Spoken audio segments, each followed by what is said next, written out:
The Morning Hustle with L'Oreal and Kyle Santillian, and our doors always open for guests. You never know who's going to walk through. That's right. Hang out with us on the Morning Hustle. And our guest today, man, she's out here making millionaires out of people. You understand what I'm saying? Top network marketer in the nation. And she's going to tell you a little something about your plate, too. That's right. She came here with high vibrations. Coach Stormy Wellington is in the building. Yeah. What's going on with you? Everything. First of all, it's a pleasure to be here because I'm definitely a hustler. Yeah. Right. Yeah. That's what's up. Self-made millionaire. Right. Yes. Self-made. Well, yeah, I had a little help. You know, I'm a spiritual being having a human experience. So me, God, and the team, we've made some amazing things happen. Yeah, we've that's a seen it. beautiful We've thing. been seeing it. I had the pleasure of sitting down with you like about, what was that, a year or two ago? It was like a year ago. Yeah, like a year ago. And we had some good conversation. And then you went viral a couple times in the midst of that. I know we started following each other. And then I reached out to you like, yo, we got to get you on the show. So I don't think you really knew what you was walking into here. Listen, I told you when I walked in, I just wanted to meet you again. Yeah, that's dope. I travel the world. I meet people from, various ethnicities, and a lot of women oftentimes are very intimidated by me. They can't understand where to place me.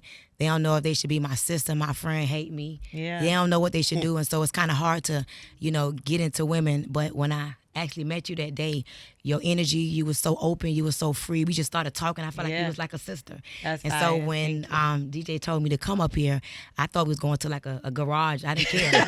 Damn. A garage She said is I was crazy. giving low vibrational conversation. No. I just, you know what? When we first met, I don't know if you was doing this. You was doing your thing, like you was active. Yeah, I've been here 4 years. See, I didn't know that, but you was so humble. Maybe Yeah. a little bit too humble. Well, Because you ain't maybe. tell me, oh, I'm on the radio, the Morning Hustle, syndicated. Like, you Yeah. ain't give me all that. Yeah. But you was just a pleasure, and I'm happy to be with you because I know we're going to have a good time this morning. We are gonna have a good Yes, we time. are, That man. is crazy that when you have a powerful voice, that people are often intimidated by something like that. So how does that work for you, even making friends? Or do you just keep the circle that you came in this thing with? I'm not really here to make friends. Yeah. I believe that you may get one good friend in a lifetime, so I'm not trying to make friends. I'm more trying to coach, mentor, inspire, elevate, educate people. So I just try to be as friendly. I used to be a little bit like, fuck you type of person. Yeah. But now I feel kind of compassionate for people. I feel like I'm a great person to have in your life. And if I see you and I feel like there's some connection or some commonality, I'm going to find a way to make you want to rock with me. Some way, somehow, I'm going to do something. I'm going to say something that's going to disarm you. That's dope. So if I want Yeah. you around, I'm going to disarm your ass. Some I way, know that's somehow. right. I hear you. I hear you. Some way, somehow. Can we go back a little bit, because we were just talking about getting familiar with each other, and for the people that aren't familiar with your journey, how did you get started? How did it go from an idea to what it is, what you're doing right now, being as big as you are in this space? So first of all, I come from Miami, and I grew up around hustlers. Thank you, my Had mom. to get the bell for that Oh, one. okay. My mom sold drugs. I knew what keys of cocaine looked like at 7 years old. Damn. Yeah, my mom sold her own drugs, trafficked her own drugs until she built the team. And so I saw all of that. I saw my mom in and out of prison. I saw my brother in and out of prison. I saw my mom as a functioning crackhead. Like, I saw everything. And so at a young age, I understood the hustle. But as I grew up, I realized that I wanted the freedom of a hustler when they had it, but I didn't want to go to jail like a hustler. Right. And so I was always in pursuit of finding a way to make money and have freedom at the same time. My whole perspective on hustle changed. And so I realized that I had to find something to hustle. Yeah. And so I actually got into network marketing. A lot of people don't understand network marketing, multi-level marketing, direct sales. In my mind, network marketing is really a hustler's dream. And I didn't know that in the beginning. But in the beginning, I was looking for something that I could get into that was low risk, that I could, make money. And so I started back in 2008 selling body magics. And one of the emotional moments I had this morning was that I was a little dusty girl. They used to wear the little tights and the fake Uggs. And I used to, have my food stamp card. And I remember these very streets. I used to walk the streets. I would go to beauty salons, barbershops, daycares. Like, whenever I saw a person within 3 feet of me, I would talk to them because I was a single mother of 2. And I'm happy that my daughter's here. And so I was in these very streets hustling. And one day somebody introduced me to Wanda from the morning show. And she invited me up here to put her in a body magic. She invited me up here to the radio station. I don't even know why I feel like we was in this room. And she allowed me to put her in this body magic garment. And she put me on the radio. And I'm telling y'all, after I got off of the radio, my phone went crazy. And I was a little dusty girl that ended up making $1 million in that year in that company. That's an amazing story. And to know that that's how radio really helped you through your marketing. Exactly. And some people look at you and consider you a marketing genius. You can take anything and sell it, or you can use your words. And I'm not a marketing genius. No, you don't look at yourself as that? I'm not. If Why I not? love something, first of all, if I can't sell anything. Because if it don't work or if I don't believe in it, I'm not selling it. Like I'm a woman of real integrity. I live my life on principles and integrity. And so I'm not going to sell something just because you gave me $1. Yeah. I got to use it. I got to love it. I got to believe in it. And I got to know that it could work for somebody else. And when I believe that, it's like anything else. If you believe in something, you want to champion for it. Yeah. You feel me? Like if you got a man and he ain't championing for you, that ain't your man. If you got a friend that ain't championing for you, she not your friend. And so if I believe in something, I want to champion for it. That's it. So I love that that's your mentality on things. So does it bother you when obviously when people don't see a direct line to be like, oh, it's this, it's that, or they don't understand what you do necessarily, the word scammer always comes up, right? People say that I'm a scammer because people always down what they're not up on. When you can't understand something, like last night I did a demonstration. We had a room with like 500 people in this room. We talking business.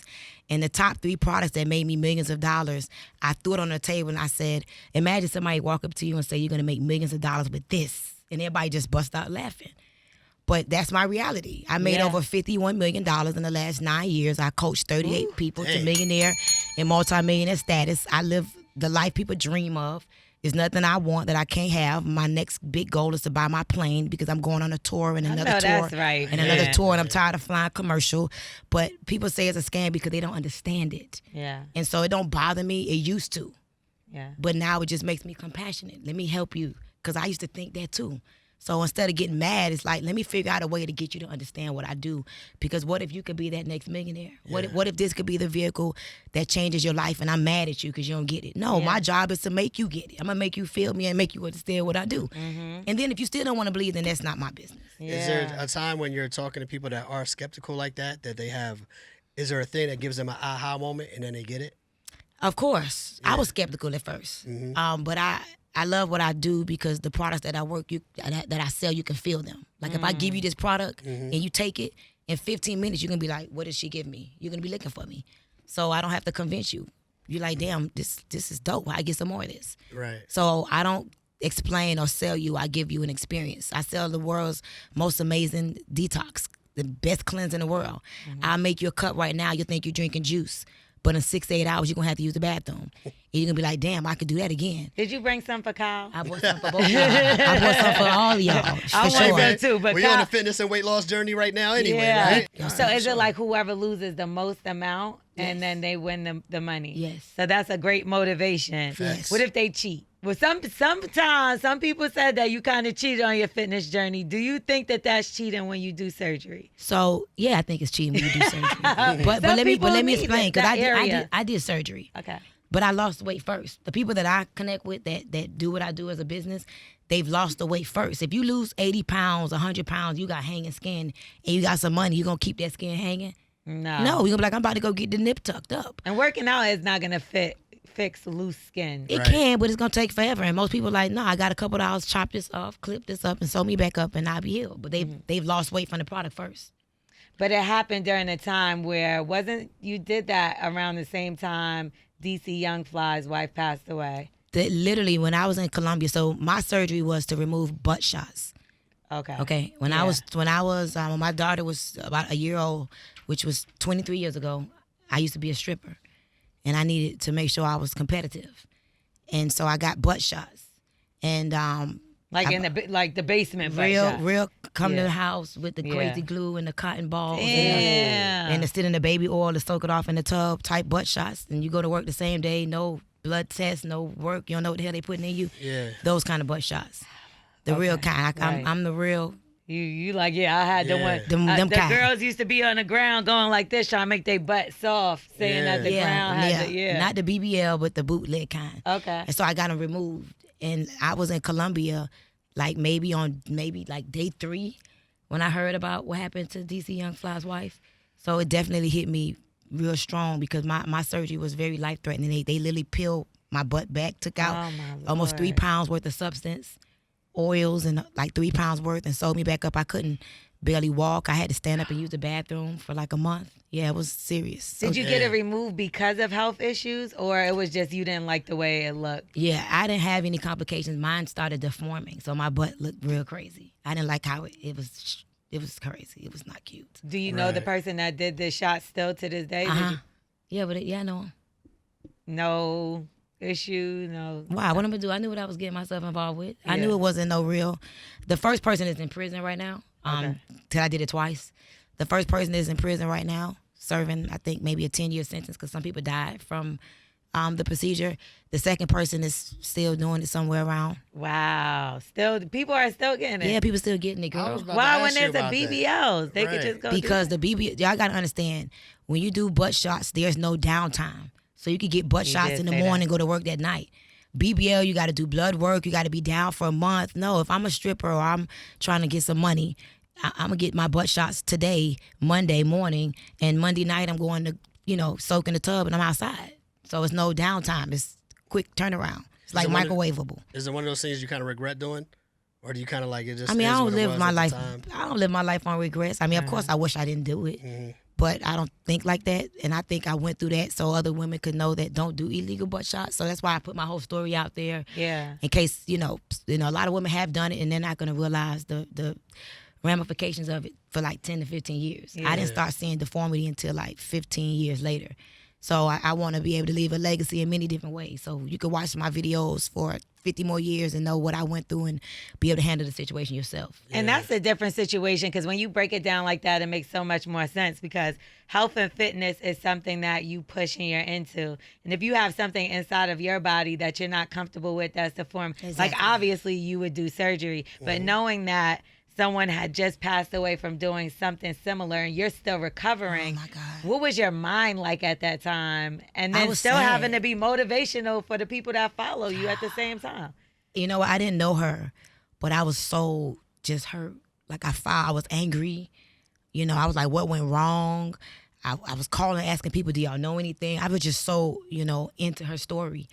I was really hurt. I was grateful as well because, it could have been me. I didn't tell anybody, but I was very afraid to get my surgery. But I didn't want to tell nobody because I know they was going to say, hey, don't do it. But I And just... you seem fearless, like the Shit. type of woman you are. You see, because look, you said you don't cry, Right. and that alone, I'll be crying every day.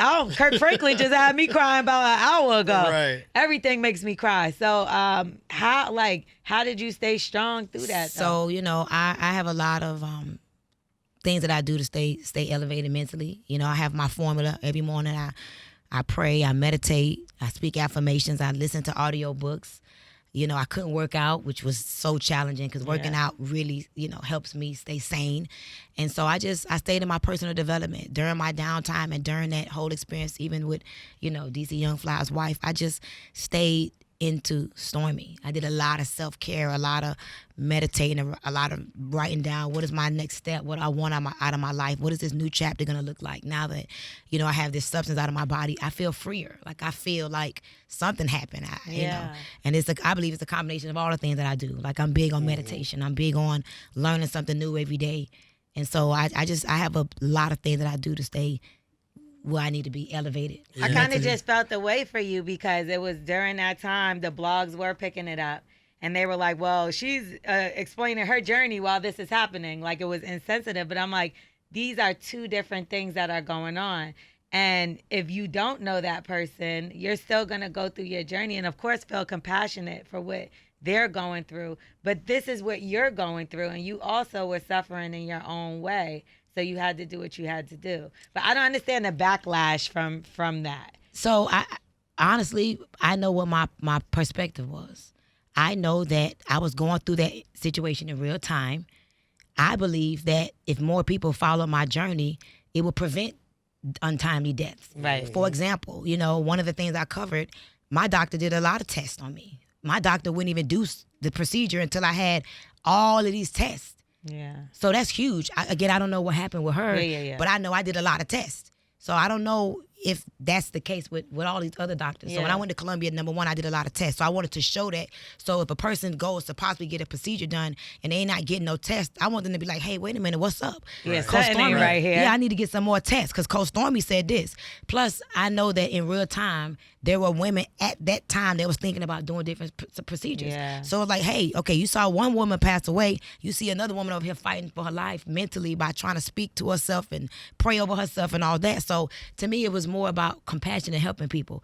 So I don't really get caught up with what people don't understand. I just more so keep doing what I do, and eventually the bark is gonna die down, and the people that need to know gonna know. Yeah, that's true. That's what's up, man. I wanted to bring it back to some of the motivational things that you're doing to kind of get people back on track. Along with the business, of course, you've written some books, right?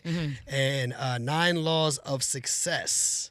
Right, I know a lot of people are listening like, well, maybe we can get her to drop a little gem on us about what some of those laws are, what are some of those things that we can do to get ourselves on track. So first of all, this is interesting. You know, I wrote that book maybe about 7 years ago. And I wrote that book after I had gotten out of a depression. You know, my mom died August 26, 2011, and I was holding her hand. I thought she was having an anxiety attack, but she was actually dying. So are your parents still alive? My father passed. Is your mom still alive? My mother. Okay, so just don't even imagine it. But that's the worst.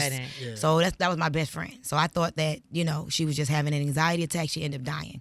My mother's birthday is 9/29/1947, which for me, that year after she passed away, I fell into a depression. I was depressed for actually 3.5 years. And when I started to pull myself out of the depression, I would see 9s everywhere. So like I got into network marketing. I started back making money. You know, when my mom passed away, I ended up burying her. Well, not burying her, but putting her in the mausoleum. Because before she passed, one of the things she used to say to me is, don't bury me in the dirt. Always, you know. So a lot of things happened after my mom lost her life. I literally went broke burying my mom. Well, not burying her, but putting her in the wall. And after she passed, I didn't even have the money to put her name on the mausoleum. So she was like in there as like a Jane Doe for like 6 years. And so when I got into my network marketing company, I had to build myself back up. Because imagine how you would feel after losing your mom and seeing it. So the 9 Laws of Success is like the 9 things I did to rehabilitate myself. It's literally the 9. These are the things you do if you're trying to get out of a depression and you don't know what's the blueprint, and you may try to go to your pastor and your pastor not doing it for you. Proverbs may not be doing it for you. The Bible may not be doing it for you. Nothing ain't working for you. I am someone who dug myself out of depression. And one of my favorite laws is the law of belief. Whatever you believe is right. If you believe that you can, you will. If you believe that you can't, then you won't. I do encourage you to pick up the 9 Laws of Success. It will give you like literally the 9 things that you can implement immediately to create change. And it starts with the pillars. So I put down the 6 pillars that become the foundation to your 9 laws. So it's an amazing read. That's what's And you up. know, right now, a lot of people are struggling. It's kind of a recession. They're not calling it that, but the price of things are extremely high with inflation and everything. So I know that people know you got money, right? Are they calling you a little more now, asking can they borrow money, and do you lend money out to people? That's a good question. No, I have a no loan policy. People don't really call me for loans because I'm a no loaner too. Yeah. Yeah. I have one little friend that kind of could get me. Yeah. Because that's been my friend for a long, long time. Yeah. But other than that, I make it very difficult for you to get something from me. I make you feel really bad and really low, and I kind of hurt your feelings, so people really don't ask me for money. She's like, this is a PSA for whoever thinks they're about to call. So what do you mean by hurt their feelings? Like, I'm not going to make it easy. No, because I have a business that you can make money with me on. And the same business that I make money with, if you don't want to support that business, how you going to ask me to borrow money from the business that you ain't support? I feel that. So you ain't come to no meetings, you ain't promote nothing, you ain't bought no product, but you want me to loan you the money from that business? No. So I'm going to remind you. You remember the meeting I had last week, Wednesday in Miami? You ain't show up, but you want me to loan you some money? I just left Atlanta. I'm out here working. Yeah. I don't live here. I'm out, so I'm reminding people like, no, I got ways you can make money. They're lazy, basically. I have a no loan policy. I don't loan money to my daddy. Money is to be earned. Money is an exchange of goods and or services. So I could find a service that you could possibly provide for me. I got a lot of things you could do. You could earn the money. So I don't believe in giving handouts, because sometimes you give the right money to the wrong person and they have the wrong mentality. You got to teach a person. Listen, if you teach a man to fish, he'll eat for a lifetime. If you give him a fish, he'll eat for a day. So I don't give fishes away. I see, and I see you got your daughter here working today. We working. Yeah, and that has something to do with it too. Because I know when she was a little younger, y'all had y'all differences. Do you think it had to do with the fact of age and her not understanding that you out here working to make money, and now when you're a certain age, you got to do it as well? I think a part of it, I don't think everything was business, what we went through. I think a part of it was business. I think a part of it was my lack of understanding and compassion for her own identity. Yeah. I think I was super aggressive at the time. And I think that it just was what we needed. I think as mother, daughters, we go through things. But Yes, we do. Yeah, I think it's a beautiful thing, though, because we're closer now than ever. And I understand her way more. She understands me way more. So, of course, the hustle has something to do with it. But we back in the grind now. That's all that matters. But you still, I'm pretty sure, like you said, family, period. You still might have your little bicker moments.